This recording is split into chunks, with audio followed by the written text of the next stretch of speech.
Saat ini saya bersama sang juara Gregory Tunjung ya.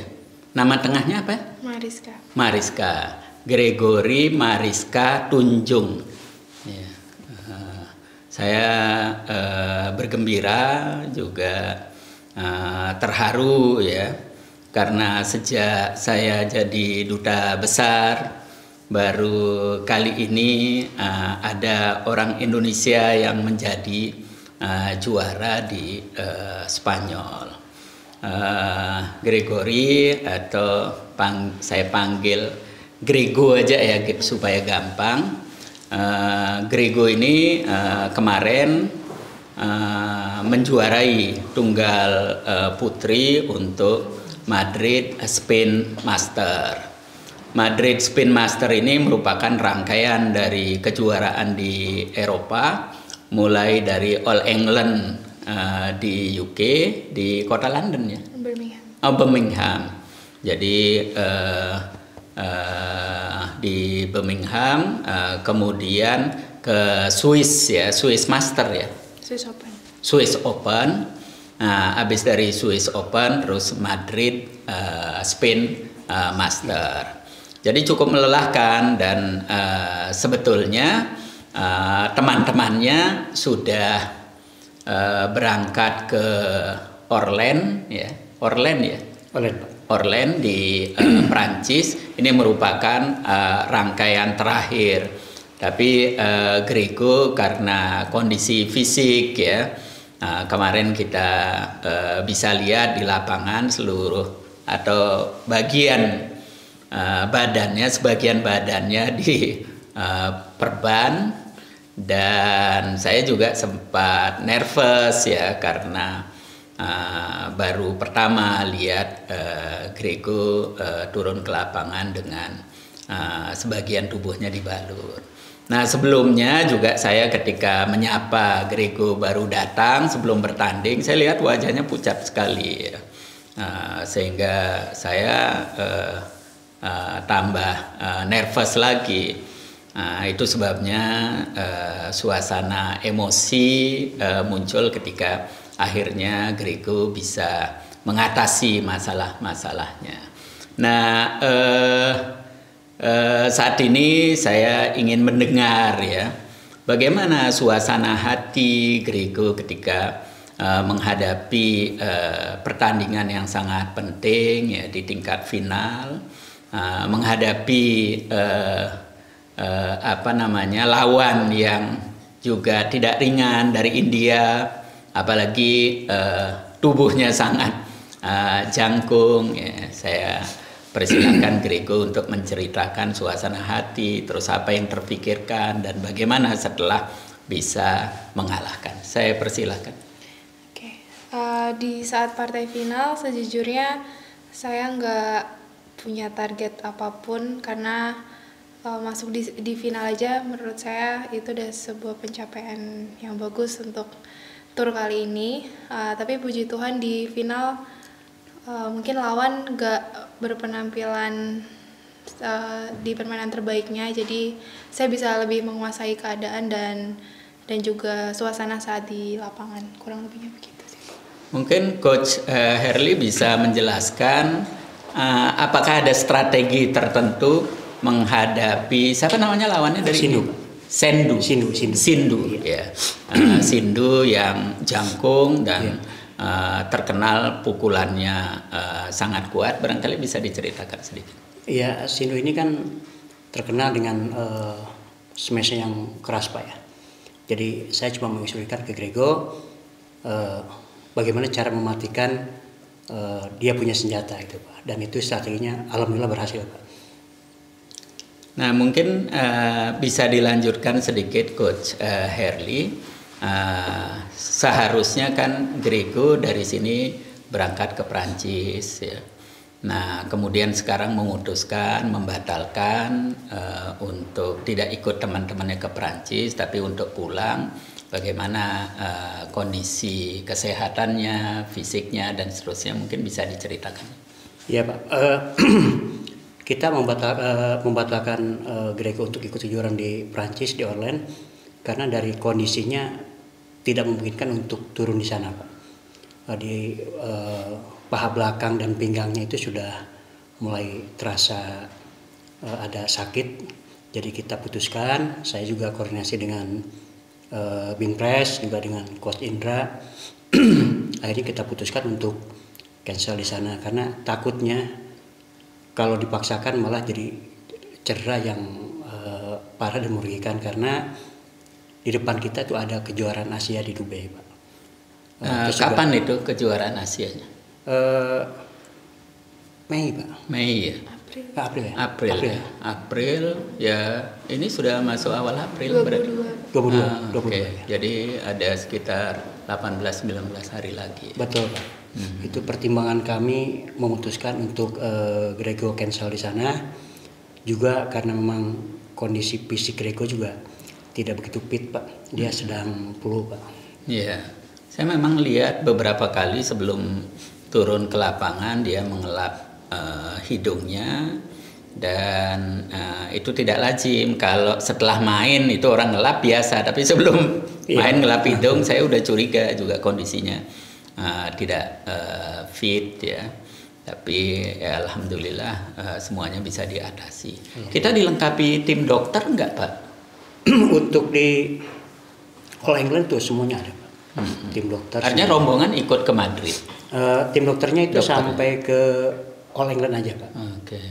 Dia di Swiss, jadi kita di Swiss ada tim pendamping, masih ada physio, ada masher, Oke. itu masih mendampingi sampai ke All England, Pak. Oke. Jadi menurut tim ini seberapa parah cederanya Grego? Kalau cederanya belum begitu parah, Pak. Justru kalau kita paksakan di Orléans takutnya semakin parah. Jadi tentu memerlukan waktu yang lebih lama lagi untuk pemulihan. Makanya kemarin kita koordinasi juga dengan Grego, juga kita tanya bagaimana kondisinya. Dia bilang kondisinya kakinya sudah semakin kencang dan sudah naik ke pinggang. Ya, tapi alhamdulillah dia dipina melupakan rasa sakit yang luar biasa sehingga dia bisa tampil istimewa. Ya, itu salah satu ciri kalau kita punya mental juara, kita punya kemampuan mengatasi ya, situasi kritis yang sifatnya fisik. Sebetulnya yang sifatnya non fisik jauh lebih berat ya, menghadapi tekanan dan bagaimana mengatasi rasa percaya diri untuk menjaga juga emosi. Ini saya kira harus dijaga dan dimiliki terus.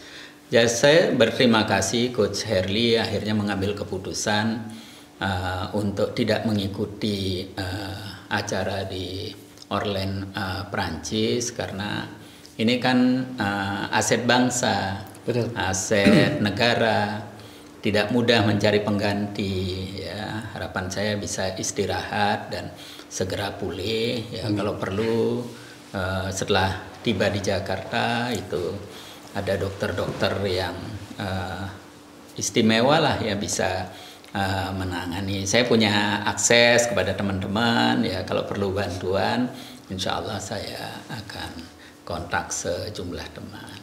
Nah, lepas dari itu saya ingin dengar cerita Grego ini, gimana masa kecilnya, kemudian keluarganya, kemudian kapan mulai bermain bulu tangkis dan bagaimana ceritanya. Saya persilahkan Grego. Saya pertama kali main bulu tangkis itu sama bapak saya di depan rumah karena iseng-iseng aja gitu, Pak. Ayah pemain bulu tangkis? Enggak sih, kayak cuma waktu itu sempat ada ada pertandingan bulu tangkis di TV, terus teman-teman saya banyak yang beli raket gitu kan, gitu.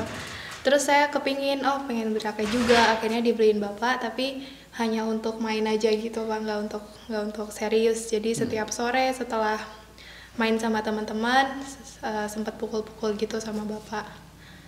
Terus makin lama jadi senang, jadi ingin belajar bulu tangkis yang serius gitu. Jadi mulai kelas 2 SD udah mulai ikut di klub-klub lokal gitu. Tapi masih masih intensitas latihannya masih sedikit banget, mungkin dalam 1 minggu cuma 2 kali gitu. Ini kampungnya di mana atau? Saya di Wonogiri di Jawa Tengah. Oh, Wonogiri, Jawa Tengah. Saudara berapa orang? Saya anak tunggal. Oh, anak tunggal. Waduh. Beruntung sekali. Ayah dan ibu masih ada? Iya, di rumah. Sehat, puji Tuhan. Apa komentarnya ketika melihat Grego menjadi juara untuk pertama? Karena setahu saya pertama juara itu ketika junior ya, itu usia berapa dan gimana kesan orang tua? Untuk kali ini orang tua sangat senang karena mungkin ini bukan cuma penantian saya aja Pak, tapi penantian juga banyak orang, mungkin Kak Herli juga. Apalagi orang tua yang udah dukung saya dari kecil, pastinya ingin melihat saya kembali lagi ke podium. Saat pertama kali juara umur berapa dan di mana ya? Kalau pertama kali juara turnamen paling lokal gitu, kelas 3 SD kali ya Pak, tapi masih lokal aja gitu. Terus mungkin baru setelah itu juara lokal naik ke provinsi, lalu nasional bertahap. Kapan dan di mana ketika menjadi juara terasa paling berkesan? Sejauh ini masih di kejuaraan dunia junior di Jogja. Oh, di Jogja ya. Waktu itu kejuaraan dunia pesertanya dari mana saja? Dari seluruh ini sih Pak, kebanyakan seluruh dunia. Maksudnya Masih ingat nggak finalnya ketemu siapa? Saya final ketemu Han Yue dari Cina. Oh, jadi mengalahkan Cina ya? Iya. Ya, Cina itu terkenal berat dan saingan ini. Kalau bahasa kampungnya itu musuh bebuyutan di dalam dunia bulu tangkis gitu ya. Ya saya senang ya karena memang seringkali Indonesia dan Cina saling mengalahkan ya di tunggal putra, tunggal putri, ganda putra, ganda putri, ganda campuran itu seringkali di final kita bertemu Cina atau malah kita tidak bisa masuk semifinal karena dicegal Cina, itu sering sekali. Saya senang lah mendengarnya. Nah, ke depan kira-kira apa yang terpikirkan dan bagaimana rencana Grego? Mungkin untuk target ke depan saya ingin menaikkan ranking saya dulu Pak, karena sekarang saya ada di posisi 12 dan saya punya target tahun ini saya bisa di 10 besar, kalau bisa lebih baik dari itu. Dan mungkin pengen sekali untuk cari gelar di turnamen lain. Sekarang usianya berapa ya? Saya 23 tahun. 23, masih muda. Ngomong-ngomong udah punya pacar belum? Sudah. Pacarnya apa namanya? Orang mana ya? Orang Jakarta. Orang Jakarta. Pemain bulu tangkis nggak? Oh, enggak. Kalau boleh tahu profesinya apa pacar? Musisi. Itu coach saya tanya ya, pemain bulu tangkis ini idealnya atau biasanya bisa bertahan khususnya untuk pemain tunggal itu sampai usia berapa ya? Kebanyakan Pak di Indonesia itu untuk tunggal putri mungkin di usia 27-28 Pak. 27-28 berarti ada 3 sampai 4 tahun, maksimal 5 tahun lagi. Maksimal ya? 5 tahun. Kira-kira udah rundingan belum sama pacarnya? Mau nunggu 5 tahun ya? Belum sih Pak. Belum. Iya. Tapi pernah didiskusikan ya?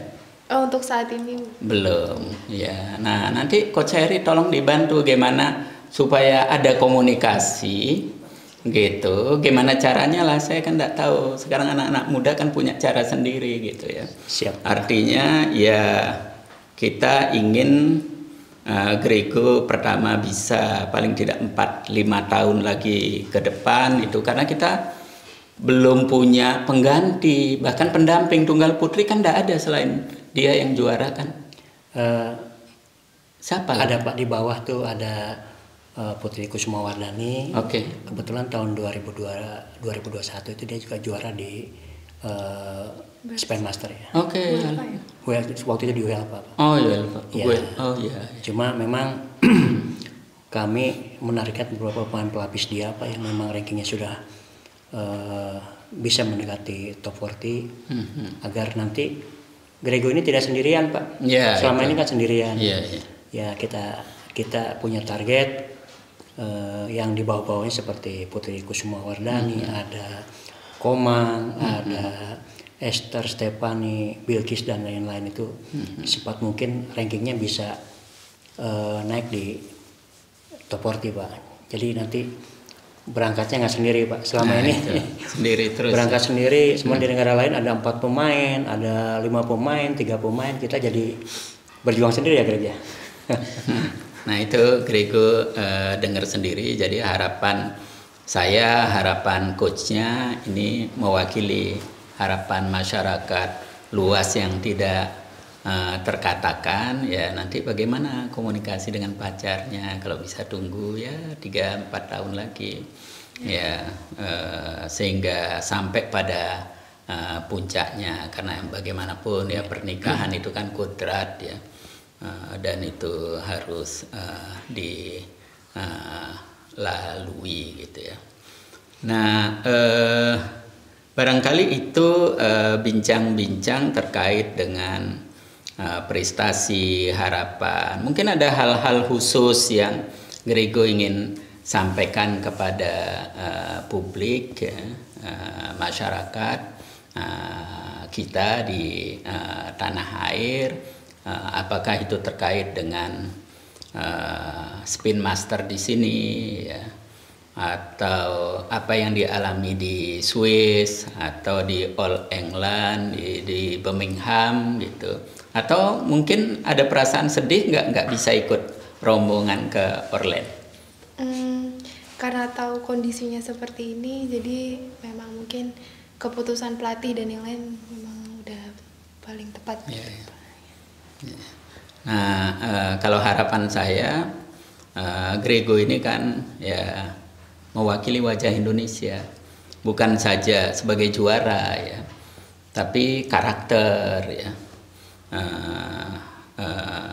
Rendah hati, santun itu tolong tetap dijaga ya.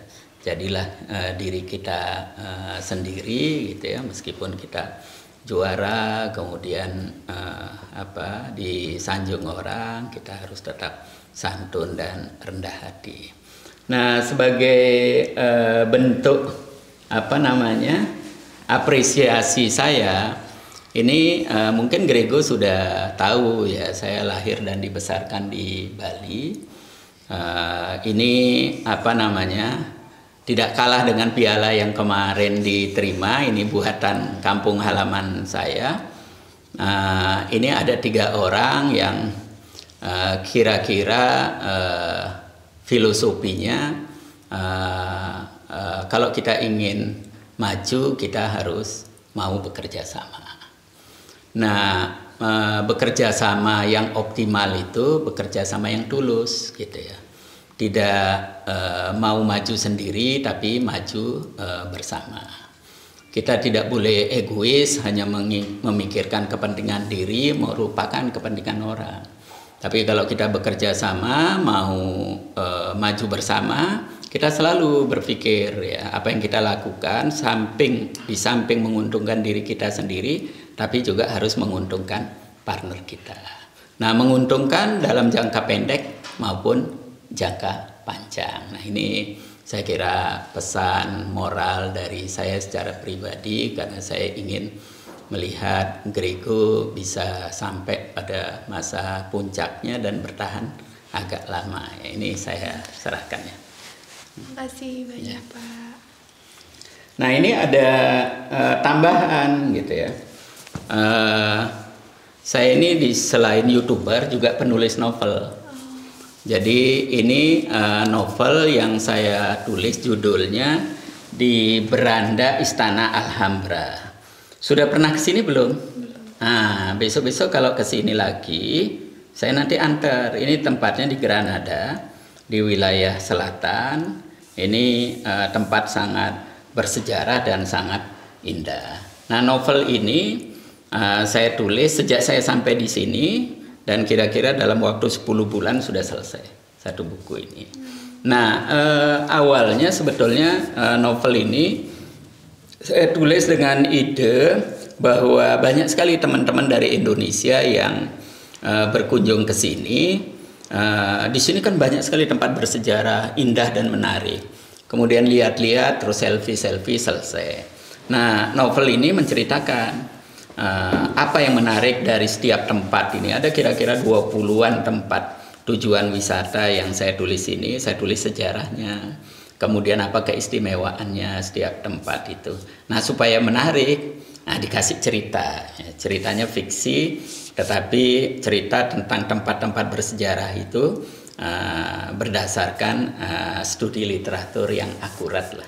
Tapi ditulis dengan cara ringan. Jadi ini di beranda Istana Alhambra, ya saya serahkan pertama.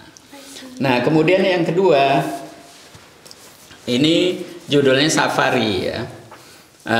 Safari ini diambil dari bahasa Arab yang berasal dari kata safar. Safar itu artinya perjalanan. Kalau ditambah i safari artinya perjalananku.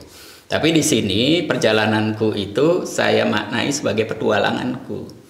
Nah, saya waktu muda sudah suka dunia internasional, sudah suka keluar negeri. Jadi saya udah mengunjungi banyak sekali negara ya. Kalau ada teman-teman yang tanya udah berapa negara yang dikunjungi, saya bilang kalau ditanya berapa negara saya lupa yang sudah dikunjungi. Tapi kalau belum dikunjungi saya ingat. Gitu ya.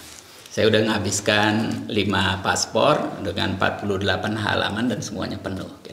Nah, pengalaman saya waktu muda itu saya kombinasi dengan cerita teman-teman di luar negeri itu sebagai aktivis muda. Saya jadikan buku novel ini. Gitu ya. Ini saya serahkan. Nah, yang ketiga, ini tentang politik ya, politik global, pertarungan antara Amerika atau NATO melawan Uni Soviet dulu atau Rusia di Afghanistan. Nah, ada orang Indonesia yang terlibat. Nah, kira-kira begitu. Ini fiksi murni, tetapi saya ambil dari pengalaman orang per orang, kemudian menjadi novel. Judulnya Bersujud di Atas Bara. Jadi bersujud itu simbol pada ketaatan, simbol dari idealisme, keinginan mengabdi, membela mereka yang tertindas, yang tidak beruntung. Tapi keinginan itu selalu saja berhadapan dengan kekuatan-kekuatan besar yang menyebabkan ya harus siap menderita dan seterusnya, kira-kira begitu. Nah, ini sengaja saya berikan ke Grego ya, supaya dibaca. Nah, kalau sudah dibaca, harapan saya nanti Grego menulis novel. Nah, pengalaman pribadinya kan banyak sekali, bertanding, melihat ke negara lain, bagaimana suasana hati, bagaimana harapan, kemudian bagaimana masyarakat menilai. Pasti tidak semuanya menyenangkan, tapi juga tidak semuanya menyulitkan. Banyak sekali pertolongan-pertolongan, bertemu teman-teman yang baik-baik di berbagai tempat. Nah, itu kalau diceritakan dalam bentuk novel ya sebagai pemain bulu tangkis, waduh menarik sekali ya, kira-kira itu. Terima kasih. Okay. Nah, kalau ini saya akan berikan ke coach ya. Ini minyak wangi, minyak wangi buatan Spanyol. Nah, saya suka sekali minyak wangi ini. Ya. Nah, mudah-mudahan coach Herli juga suka. Amin, Pak. Ya. Saya terima ya Pak ya. Terima kasih Pak. Nah, ini satu lagi, ini payung ya, simbolik sedia payung sebelum hujan untuk Grego. Ya. Lebih banyak. Nah, jadi kalau saya lihat, ya, kalau diperhatikan, ini semuanya serba biru. Saya menyukai warna biru. Ini baju saya biru, celana saya biru, sepatu saya biru. Ya, ini saya kasih warna biru.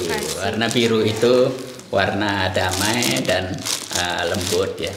Mudah-mudahan bermanfaat kepada teman-teman yang melihat di YouTube ini bincang-bincang santai saya dengan Grego. Harapan saya dan saya terus berdoa mudah-mudahan Grego bisa naik peringkatnya, bisa lebih banyak lagi menjuarai, karena bagi saya Grego ini diplomat yang sejati ya, membawa nama baik bangsa dan negara. Ya, karena itu ya saya berharap juga lahir Grego yang baru. Mohon doa dan dukungannya. Terima kasih. Pak. Ya, mungkin sih. Oh iya, Ada satu kenang-kenangan dari kami, Pak. Iya. Semoga Bapak berkenan menerima ini baju timnasnya kita bulu tangkis. Aduh, warnanya biru juga ya. Alhamdulillah. Aduh, sama dong selera. Alhamdulillah. Terima kasih. Makasih. Saya dapat kaos warna biru dari Coach Herli. Terima kasih banyak.